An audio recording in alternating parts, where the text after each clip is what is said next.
Sí, vamos a seguir con la segunda parte de la clase. Continuamos con la clase y creo que nos quedamos en, a ver, la diapo 19. Ya.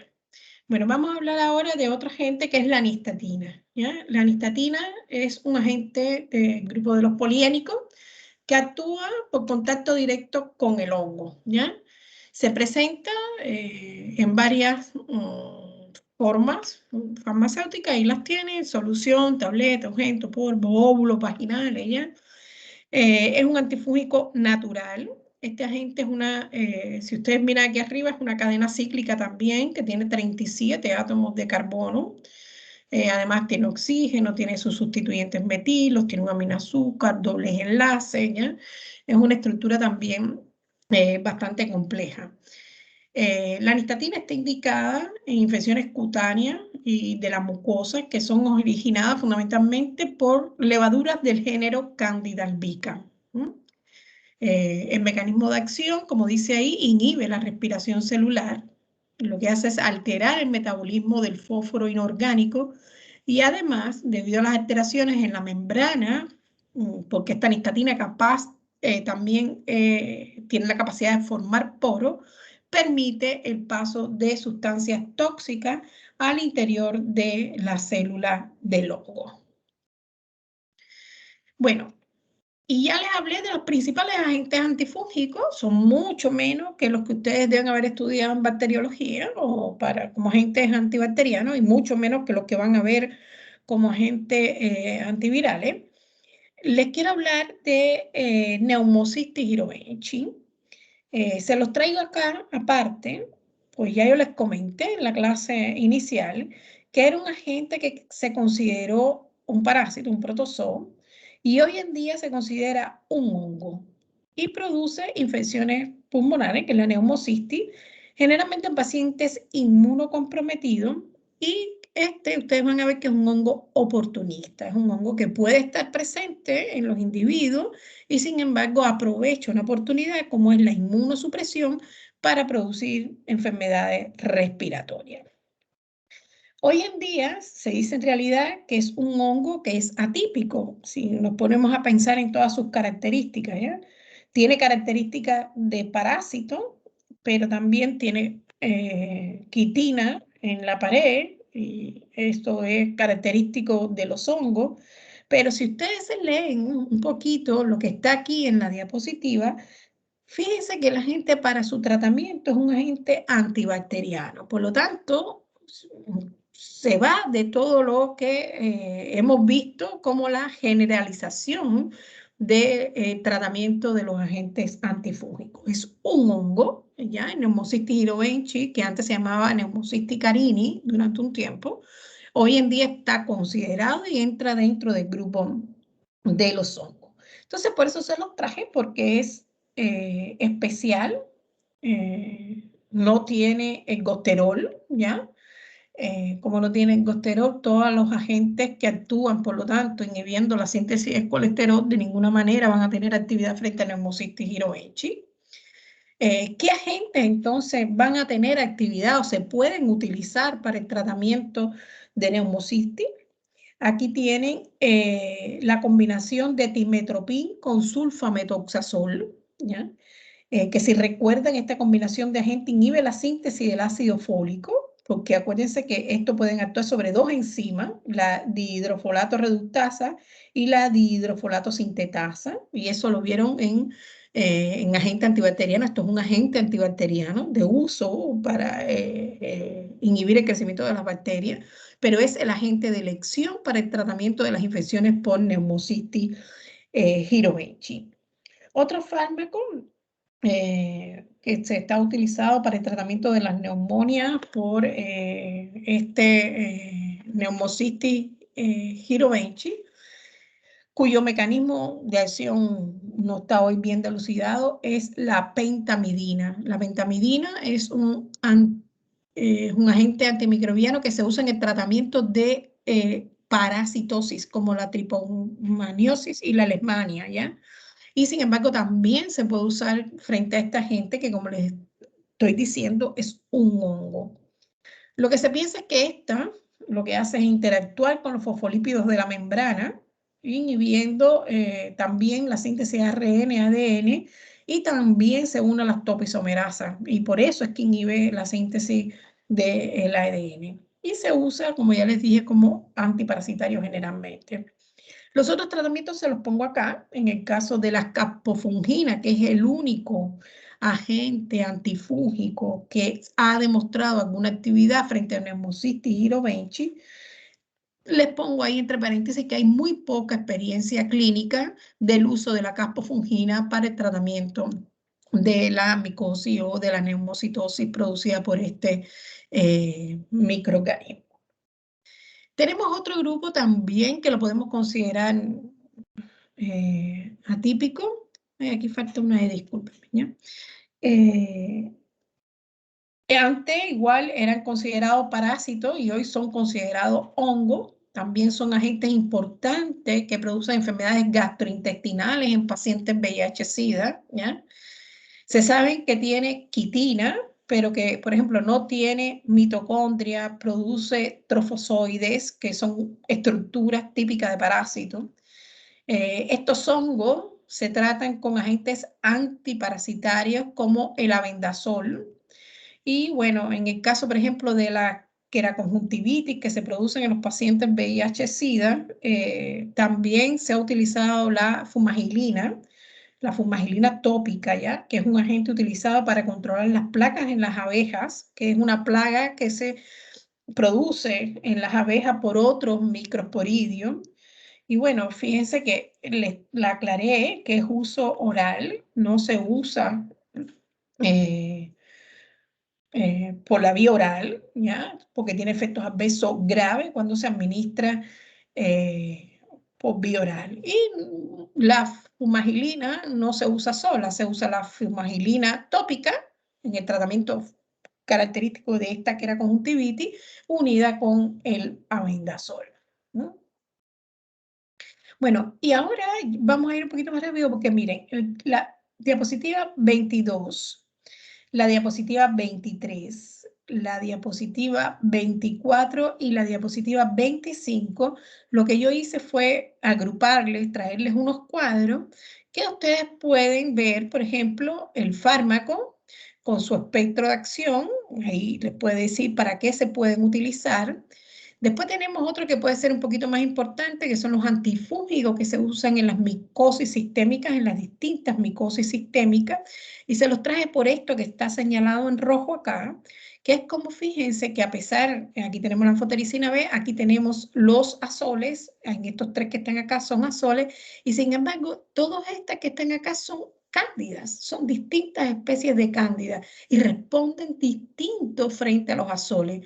Por lo tanto, eso va a ser importante a la hora de tratar porque tenemos que conocer qué especie de cándida tiene el paciente antes de administrar un azol, ¿ya? Porque si resulta ser que una clavata no tiene actividad biológica, y si es una cruzei, por ejemplo, tampoco el fluconazol tiene actividad biológica. Entonces, evidentemente aquí se produce una falla en el tratamiento. Y eso es lo más destacado dentro de este grupo. Y por eso es importante conocer quién es el agente y cuál es el espectro que tienen los distintos agentes antibacterianos. Lo mismo sucede con una aspergilosis, fíjense, con una mucormicosis, que prácticamente estamos atados de mano y el único tratamiento que pudieran tener disponible es la anfotericina B. Y en el caso de los hongos filamentosos emergentes, que vamos a ver, ahí les puse algunos, ¿ya? Fíjense cómo también la respuesta puede ser bien variable. Entonces, fíjense el espectro de las capas. Si ustedes se miran, fotericinas de amplio espectro, el fluconazol es de espectro reducido y la capofungina es un espectro intermedio, ¿ya? Donde prácticamente tiene actividad frente a todas las cándidas y frente a aspergilo. El resto de los hongos filamentosos, la capofungina no tiene actividad biológica. Por eso les traje como unas tablas resúmenes que más o menos de lo que hemos ido hablando en las diapositivas anteriores. Y esto que están acá, fíjense, aquí están las distintas enfermedades fúngicas, las tiñas, por ejemplo, y los distintos fármacos que se pueden utilizar. Y después, aquí está la infección por aspergillus, las candidiasis, etcétera. ¿Cuál es el hongo que pudiera estar implicado en esta infección? Y bueno, cuál es la forma clínica y qué antibiótico se usa de elección y cuáles serían las alternativas que están disponibles. De todos modos, como vamos a ir viendo cada uno de estos después, volvemos a repetir cuáles son los antimicrobianos o los antifúngicos que se usan para el tratamiento de esas micosis. Bueno, los antifúngicos, al igual que ustedes deben haber visto en bacterias, se pueden unir, o sea, se pueden unir dos agentes antifúngicos, pero esa unión, si ustedes recuerdan, es efectiva cuando se unen dos antibióticos y el efecto que produce esa unión es un efecto sinérgico, o sea, lo que se busca siempre es un efecto sinérgico. Se ha visto varias combinaciones como esas que están ahí que pueden tener un efecto sinérgico. Podemos combinar, por ejemplo, agentes que inhiben distintas etapas dentro de la ruta, de la misma ruta metabólica. Y aquí, por ejemplo, tenemos si usamos los azoles y si usamos la terbinafina, porque ambos actúan sobre la síntesis de ergosterol, pero en dos puntos distintos. Y otra estrategia sería utilizar un compuesto que penetre, ¿ya? Como consecuencia de la acción de otro sobre la permeabilidad de la pared o de la membrana. Un ejemplo tenemos aquí lo que sucede a anfotericina B, que forma el poro y que permite la entrada de la fluorocitosina al interior de la célula. O también, por ejemplo, la inhibición simultánea de distintas dianas de la célula fúngica, como puede ser la combinación de una caspofungina con la anfotericina B. Esas todas son estrategias que si se utilizan pueden tener efectos sinérgicos y pueden servir para el tratamiento de infecciones fúngicas que de alguna manera presenten resistencia a algún compuesto antifúngico. Y bueno, lo que se ha visto es que otras combinaciones son antagónicas y nunca se deberían utilizar porque en fin de cuentas producen un efecto menor que el que se espera con cada uno de los agentes por separado. Si uno une un azol con la fotericina B, se produce un efecto antagónico, y si une el intraconazol con la fotericina B, que sería esta misma combinación que está aquí, un ejemplo, también se produce un efecto antagónico. Como el receso estaba previsto para esta diapositiva, pero vamos a seguir un poquito adelante. Vamos a hablar de los mecanismos que tienen los hongos para resistir la acción de estos agentes antifúngicos. Esto va a ser importante, porque ya les puse algunos ejemplos de cómo se pueden usar los agentes antifúngicos teniendo un conocimiento de cuáles son las especies de Candida. Ese fue el ejemplo que les puso, las especies de hongo filamentoso que se comportan como sensibles o resistentes a determinados compuestos antifúngicos. Bueno, una adecuada respuesta clínica a un tratamiento, recuerden que no es solo dependiente del microorganismo como tal, en este caso va a ser el hongo, sino que también depende del huésped. Los agentes antifúngicos y el sistema inmune, ustedes saben que trabajan juntos para poder controlar la infección. Las infecciones entonces en pacientes que tienen un sistema inmune no funcional serán más difíciles de tratar, pues el agente antifúngico debe combatir la infección sin el efecto aditivo que le produce la respuesta inmune. La respuesta clínica va a depender también del sitio de infección, o sea, el lugar, si es una infección sistémica o es una infección localizada, si está en la mucosa oral, en la mucosa vaginal, por ejemplo, esos son sitios de infección. Por ejemplo, también en una infección a nivel del ojo, a nivel del cerebro, muchas veces en estos sitios son inaccesibles para las drogas antifúngicas. Otro ejemplo también son lugares, sitios anatómicos donde hay necrosis, accesos. También la llegada de cualquier agente, en este caso un agente antifúngico, se ve dificultada por la presencia de compuestos que inhibe o retardan la llegada del agente antifúngico al sitio de la infección. También la respuesta clínica va a depender del microorganismo como tal, ¿ya? Eso creo que lo vimos hace un momentico. La especie, el tipo de hongo, si es una levadura, un hongo filamentoso, eso va a determinar el agente antifúngico que vamos a usar o que va a ser efectivo. Recuerden que los hongos tienen mucha variedad de formas morfológicas, ¿ya? Y estadios. Vamos a ver que pueden ser levadura, que pueden tener clamidio, conidio, que pueden tener conidio, que a veces son micelios, y que cada uno de esos tiene una sensibilidad específica frente a un determinado agente antifúngico.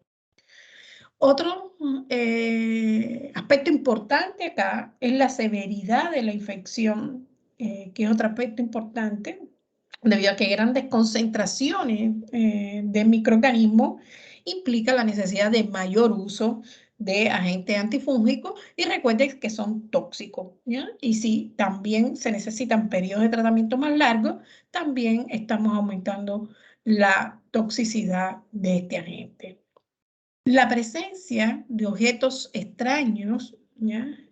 Catéteres, prótesis, también contribuyen a la resistencia clínica, ya que el hongo puede pegarse o invadir este objeto, creando en estos sitios, ya en estos catéteres, por ejemplo, una fuente constante de inóculo, porque forma biopelículas o biofilm sobre estas estructuras. Además, las diferencias morfológicas, por ejemplo, Candida albicans está en diferentes formas morfológicas celulares y hay distintos serotipos de Cándida que se diferencian según su tipo de pared celular. Bueno, haciendo entonces que esos serotipos, como el ejemplo que le puse en la tabla que está señalado en cuadro en rojo, van a variar su sensibilidad frente a determinado agente antifúngico. Otro aspecto que tienen aquí descrito es la estabilidad genómica. También este aspecto puede afectar la sensibilidad clínica a los antifúngicos. El mejor ejemplo es una cándida agrablata, ¿ya? Un microorganismo que es haploide, que desarrolla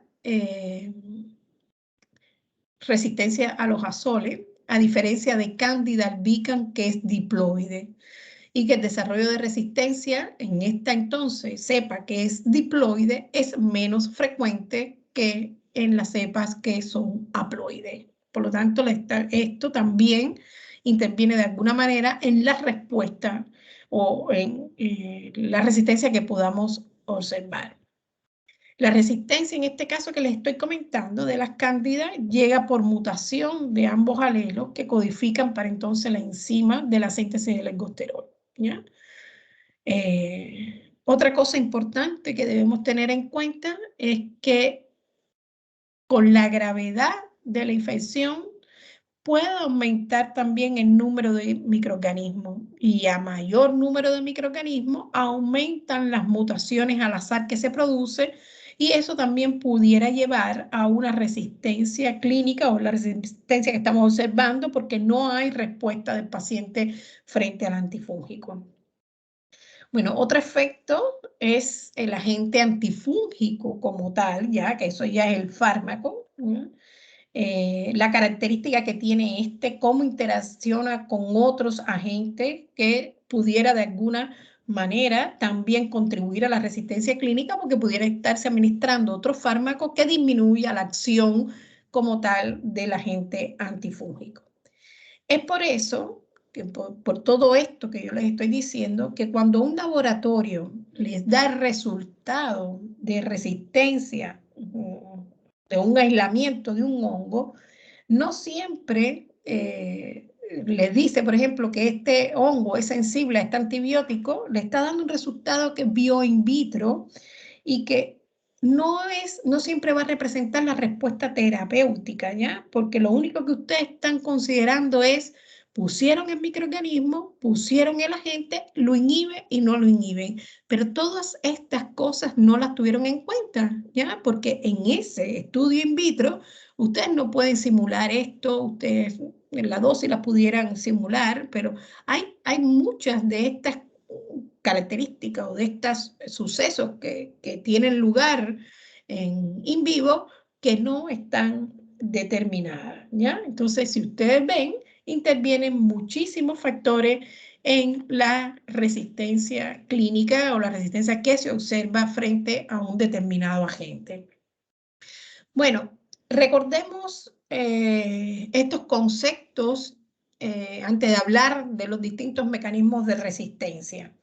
Si ustedes recuerdan de bacteriología, tienen que haber visto los distintos tipos de resistencia que están descritos. Está la resistencia intrínseca o resistencia natural o insensibilidad, cualquiera de los tres nombres se usa, que es cuando ningún miembro de la especie es sensible. Acá, por ejemplo, ahí yo les puse la Candida krusei en respuesta al fluconazol, que también lo tienen en la tabla que les señalé hace un momentico, o el Cryptococcus en respuesta a la resistencia intrínseca propia que tiene frente a las equinocandinas, ¿ya? Porque recuerden que el criptococo es un microorganismo que lo que tiene es 1,3 alfa en vez de 1,3 beta-glucano. Por lo tanto, es un mecanismo de resistencia intrínseco, ¿no? Eso no se puede cambiar. El microorganismo es así, por lo tanto, nunca las equinocandinas van a ser activas frente al criptococo. Después tenemos la llamada resistencia primaria, ¿sí? Que es cuando la especie, normalmente sensible, posee resistencia natural frente a un agente antifúngico al cual ella nunca estuvo en contacto con él. Y eso es un ejemplo. Aquí tenemos la Cándida grablata, ¿ya? Que es una especie distinta de Cándida, que presenta distintos grados de sensibilidad en las cepas, y algunas se van a comportar como resistentes a fluconazol, aún sin estar expuestas, y otras se van a comportar como sensibles. Aquí tenemos otro, que es la respuesta secundaria o la respuesta adquirida, que es de todas las más importantes, porque esta la sabemos, y como se sabe y se aprende, uno sabe ya que a esos agentes no los puede aplicar en determinados patógenos, pero esta se adquiere y aparece de repente. Este es un problema clínico importante. Es cuando entonces una cepa previamente sensible adquiere resistencia después de haber estado en contacto con el agente antifúngico. Y aquí les voy a poner un ejemplo, la candidiasis orofaringia o candidiasis esofágica, que se produce a repetición en los pacientes VIH-Sida y que es necesario dar varios tratamientos antimicrobianos. Y luego de sucesivos tratamientos con fluconazol, se puede observar aislamientos que ya no van a responder porque han adquirido resistencia asociada al uso de ese antifúngico. Veamos entonces los distintos mecanismos de resistencia. Podemos ver varios que están aquí en esta figura. Primero, el antifúngico presenta una permeabilidad disminuida en la célula fúngica y esto trae como consecuencia que el agente antimicrobiano no penetre. Eso es un mecanismo. Después tenemos este, que es como consecuencia de que se forman estas bombas de flujo activo y traen como consecuencia que el antifúngico sea expulsado por estas bombas desde el interior del citoplasma hacia el exterior a mayor velocidad de lo que es capaz de entrar. Y por lo tanto, la concentración disminuye mucho, la concentración de este antibiótico al interior de la célula fúngica. Después tenemos un tercer mecanismo, ¿ya? Que es cuando el antifúngico es inactivado en el medio externo de la célula por alguna enzima. Eso en los hongos hasta hoy en día no está descrito, pero sí está descrito en el caso de las bacterias y ustedes ahí deben recordar las beta-lactamasas. Pero en los hongos hasta ahora no hay descrito ningún mecanismo que esté asociado a inactivación enzimática porque el hongo excrete alguna enzima al medio externo que inhiba la acción del agente antifúngico. Puede haber otro mecanismo que es cuando se producen cambios o mutaciones en la enzima en la cual actúa ese agente antifúngico. ¿Qué modificaciones entonces podemos tener? Bueno, que se produzca una sobreproducción de la enzima blanco, porque hay una mutación que trae como consecuencia que se produzca más enzima. Entonces, hay una parte, un grupo de enzimas que se va a unir al antifúngico y el resto queda libre. Y como hay enzimas, lo que va a pasar es que el hongo va a usar esas enzimas y tienen su función normal. ¿Y cómo se muestra esto? Con una resistencia frente a la acción de ese agente. El otro es que se produzcan mutaciones en el gen que codifica la enzima y que esas mutaciones que se producen a nivel de gen lo que hace es que impidan la unión del antifúngico, ¿ya? Pero que le permite seguir funcionando a la célula. O sea, la modificación es una modificación que hace el hongo a esa enzima para que el antifúngico, que simplemente lo que hace es reconocer un sitio activo, no se una, pero para mí sigue siendo funcional y por lo tanto el hongo sigue creciendo. Esa es como la forma que tiene el hongo de resistir la acción de algunos agentes antifúngicos. Y por último tenemos este que está acá, que es cuando el hongo es capaz de alterar una vía metabólica que produce la inactivación, por ejemplo, de productos tóxicos generados por la acción de un agente antifúngico. Por ejemplo, yo les hablé hace un momentico de que la acción de los azoles lleva a la acumulación de esos esteroles tóxicos, los catoximetilesteroles tóxicos, y la mutación de otro gen en esta ruta enzimática previene la acción tóxica de estos intermediarios y así la resistencia entonces de la célula fúngica al agente antifúngico. Eso lo vamos a ir explicando en lo que queda de clase. Veamos cómo son los mecanismos de resistencia a los azoles.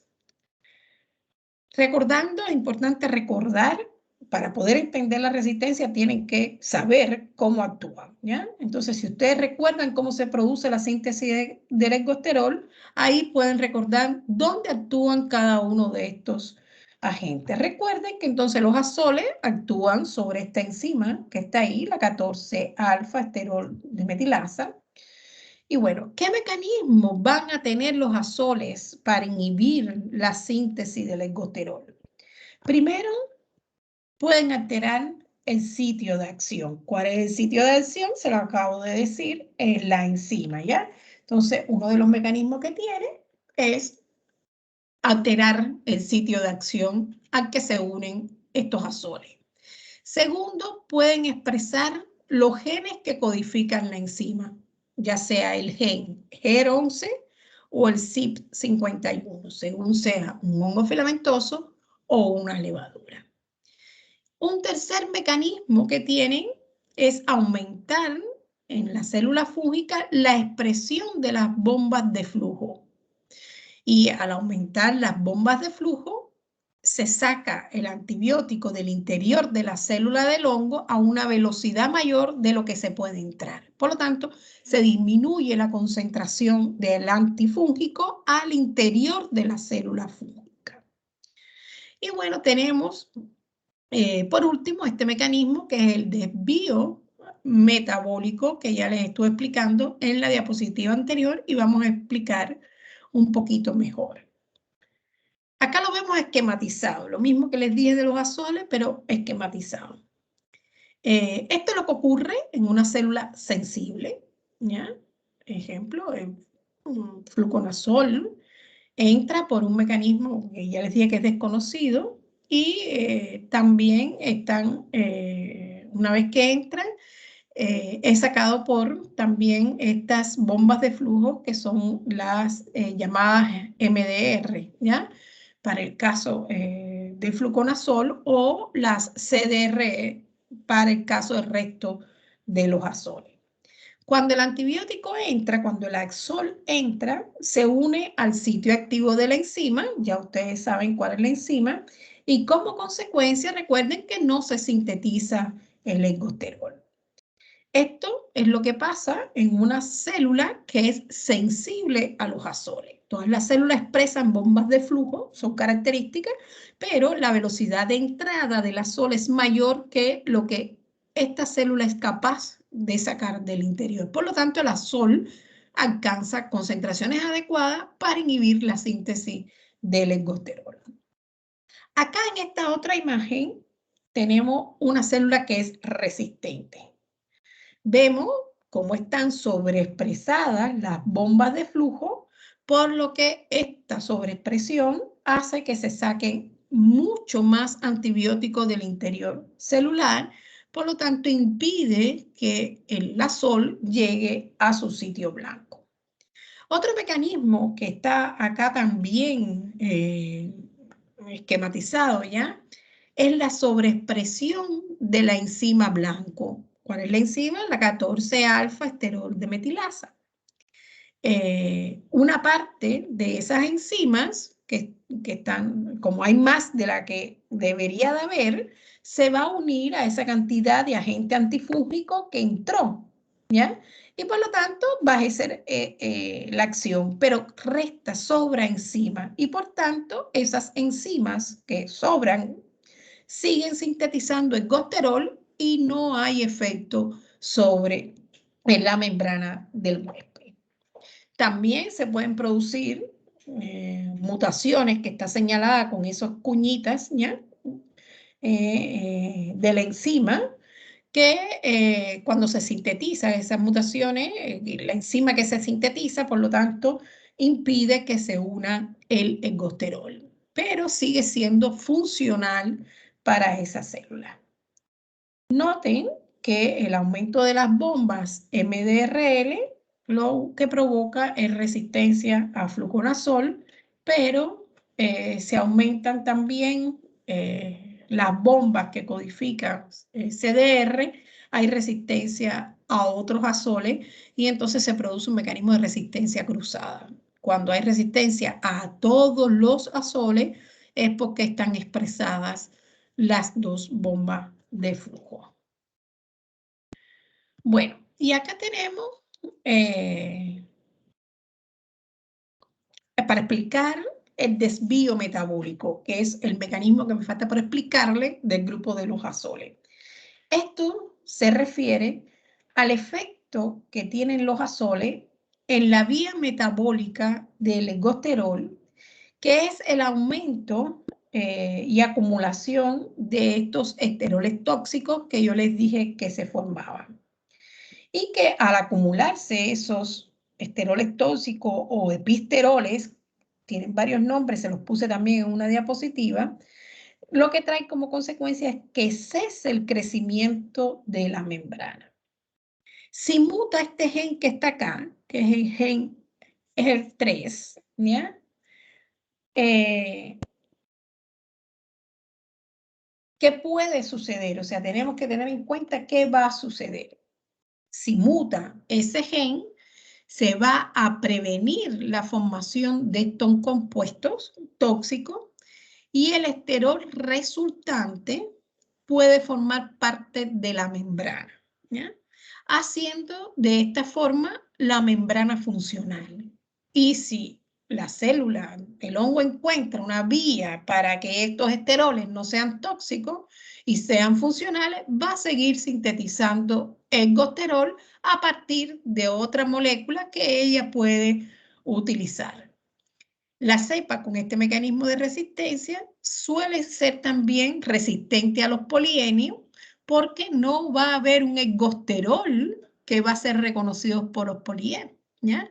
Porque el ergosterol que se forma a partir de un metabolito que no es el que estaba predeterminado y por lo tanto va a haber también resistencia a los polienos. Bueno, esto es los distintos mecanismos de resistencia a los azoles. Estas son las cepas o los microorganismos que tienen resistencia intrínseca, por lo tanto nunca se debe usar el fluconazol frente a estos agentes. Y estos son los que se pueden utilizar, pero tienen mecanismos de resistencia adquirida y pueden usar cualquiera de los mecanismos que les acabo de explicar para ser resistente a la acción de los azoles. Y el fluconazol, de manera general, es inactivo frente al aspergillus, ¿ya? Y aquí les pongo el gen HER, que es el gen que codifica la enzima en el caso de las cándidas o de las levaduras, y el gen CYP, que es el que la codifica en el caso de los hongos filamentosos. Bueno, el otro mecanismo de resistencia que les voy a explicar es la resistencia a anfotericina B. La resistencia a estos polienos y en especial a esta, la anfotericina B, es inusual a pesar del uso tan amplio que tiene la anfotericina. Hay algunas especies que pueden presentar lo que llamamos resistencia primaria, ¿ya? Y bueno, hay otras que desarrollan resistencia secundaria, que, como les dije, es infrecuente, pero que puede ser por estos mecanismos que les voy a explicar ahora. Esto, primero, es la disminución o reducción de la biosíntesis del ergosterol de la membrana, y esto evidentemente va a traer como consecuencia, como resultado, que disminuya el contenido del ergosterol y por tanto no hay suficiente sitio de unión de la anfotericina para ejercer su efecto. Otro es, por ejemplo, exposición previa a los azoles, ¿ya? Esto genera una resistencia cruzada entre los azoles y la anfotericina B. La exposición previa a los azoles disminuye el contenido del ergosterol en la membrana y por tanto disminuye el sitio de acción de la anfotericina B. Otro es el que les acabo de explicar, que es la síntesis de otros esteroles por parte del hongo, por ejemplo, el fecoesterol, que tiene también menos afinidad por la anfotericina B. Y por último, otro mecanismo que es que lo que hace el hongo es enmascarar el ergosterol a través de distintos factores estéricos que él mismo va a sintetizar, lo que hace entonces que la anfotericina B no reconozca ese ergosterol que está en la membrana. Si ustedes se fijan, los polienos no requieren entrar al interior de las células para ejercer su efecto, ¿ya? El ergosterol está disponible en la membrana. Ahí es donde ellos van a ejercer su acción. Por lo tanto, fíjense que este mecanismo nunca va a depender o no de las bombas de flujo, porque no necesita penetrar al interior de la célula. Por lo tanto, ese nunca va a ser un mecanismo de resistencia frente a la anfotericina B. La resistencia al otro grupo, que son las equinocandinas, es infrecuente también. Y bueno, se ha visto varios patrones importantes de resistencia que pueden estar asociados a las alteraciones en la glucanosintetasa, que está codificada por estos genes, ¿ya? Y puede ser adquirida o intrínseca, depende del tipo de microorganismo. También se ve afectada por la sobreexpresión de las bombas de flujo porque necesita penetrar, ¿ya? También hay otro mecanismo que tienen las células fúngicas que lo que hacen es fortalecer la pared celular porque aumentan la producción de quitina y eso lo hacen como una respuesta muchas veces al estrés, y al aumentar la cantidad de quitina, evidentemente hay más quitina disponible que la que se logra unir la equinocandina. Por lo tanto, esos son las tres formas más importantes de resistencia frente al grupo de las equinocandinas. Y bueno, finalmente les quiero hablar que al igual que las bacterias, existen métodos a nivel de laboratorio para realizar los estudios de sensibilidad, ¿ya? Son métodos, recuerden, que se usan in vitro, donde uno enfrenta el agente antifúngico frente a una cepa aislada del antifúngico, del hongo en cuestión. Están los llamados métodos de dilución, que hay uno lo que determina es la concentración inhibitoria mínima. Están los métodos, por lo tanto, esto es un método cuantitativo, que están todas esas normas. Tenemos el método de difusión, que es un método cualitativo cuando se usan discos, pero puede ser un método cuantitativo cuando se usa el método ITES, porque logro detectar la concentración inhibitoria mínima. Y están los métodos colorimétricos que son muy utilizados en hongo y que nosotros no los vimos, ustedes no los vieron en el caso de las bacterias, ¿ya? Que son métodos que están automatizados y que de forma rápida se logra ver la resistencia o sensibilidad de los hongos frente a los distintos agentes antifúngicos. De manera general, estas técnicas de estos estudios de sensibilidad se realizan fundamentalmente para levaduras. Los hongos se demoran mucho en crecer, esa es una, y además no tienen un patrón de crecimiento de turbidez en el medio o de crecimiento eh, como las bacterias. Los hongos crecen filamentosos y si los ponen en un medio líquido crecen como hecho pelotitas. Y ustedes ya vieron, yo les enseñé una placa Petri donde lo que hace es crecer la colonia de manera radial y es muy difícil hacer los ensayos de sensibilidad. Se utilizan un poquito más estos, los fungitest, aunque también son demorados porque no se pueden apurar, pero depende mucho del tipo de hongo y de la rapidez con que ese hongo crezca. Para la levadura sí se hace y se puede hacer de manera rutinaria, ¿ya? Entonces, bueno, ¿qué limitaciones existen hoy en día para estos métodos de sensibilidad? Hay mucha dificultad para detectar la resistencia en fotericina B, eso hoy en día es un gran problema, no se puede hacer. Hay un crecimiento residual cuando uno pone agentes antifúngicos que son fungiestáticos. Por ejemplo, si yo pongo los azoles, ¿ya? Tanto se va a mantener después creciendo en el tiempo y eso dificulta la lectura del test. Hay dificultades de crecimiento, como les dije. Falta de acuerdo en los puntos de corte, eso se los demuestro. Fíjense cuántos documentos y tipos de documentos hay, cada uno tiene puntos de corte distintos, por lo tanto, definir bien qué puntos se van a utilizar va a ser muy importante para poder eh, estandarizar todas estas técnicas y lo complejo que se hacen estas pruebas para un laboratorio clínico de rutina, por lo tanto, impide mucho el uso. Bueno, ¿cómo podemos prevenir la resistencia a los agentes antifúngicos? Una cosa importante es con el uso racional de los agentes antifúngicos, ¿ya? Muchas veces cuando no se usa el agente adecuado en la dosis adecuada, lo que hacemos es seleccionar microorganismos resistentes, ¿ya? Tratamiento con el antifúngico que es apropiado, porque si no, no vamos a tener respuesta y evidentemente también favorecemos la generación de resistencia. Hacer estudios de vigilancia, porque con los estudios de vigilancia podemos hacer un uso más racional de los agentes, sabiendo qué es lo que circula con mayor frecuencia, qué mecanismos de resistencia tiene, si ha cambiado los patrones. Por lo tanto, los estudios de vigilancia son importantes para poder llevar una buena terapia antifúngica.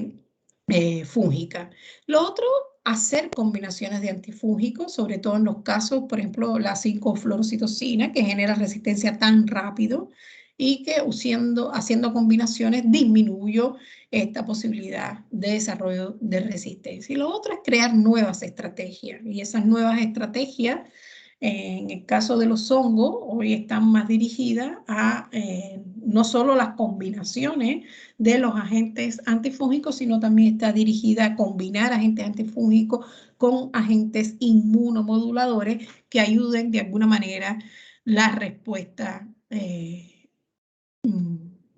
frente a los agentes antifúngicos. Bueno, con esto hemos terminado la clase que teníamos planificada para el día de hoy.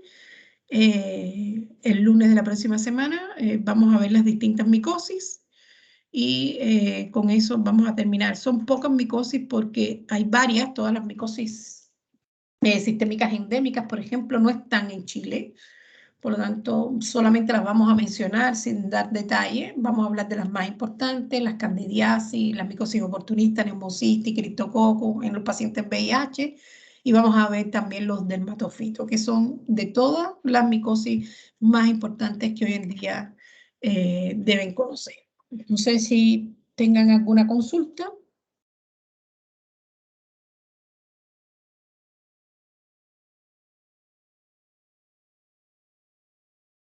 No tienen ninguna consulta.